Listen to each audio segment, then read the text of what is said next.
And Iran's currency continues to slide to new record lows as economic pressure and public anger over rising prices spill into the streets.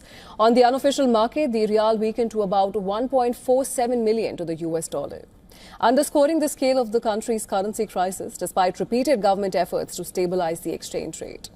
Other major currencies also climbed sharply. The euro was trading near 1.72 million rials, while the British pound approached 1.94 million rials. Experts say the slide reflects persistent demand for hard currency as a hedge against inflation and uncertainty.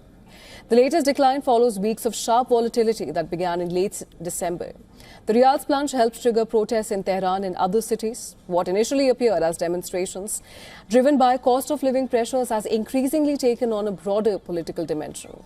The government has moved to roll back access to subsidized foreign exchange previously used to import basic goods.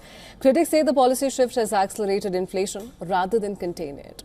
It has pushed up prices of food and essential items. And in response, authorities have outlined new relief measures aimed at cushioning households from the impact of the subsidy cuts. The administration has signaled a shift towards direct support for customers, including plans for a nationwide electronic credit scheme intended to offset rising prices for low-income families. The measures are part of a broader effort to calm public discontent as the economy grapples with low-standing structural weaknesses. Iran's economic strain has been compounded by years of international sanctions, chronic inflation, and limited access to foreign capital.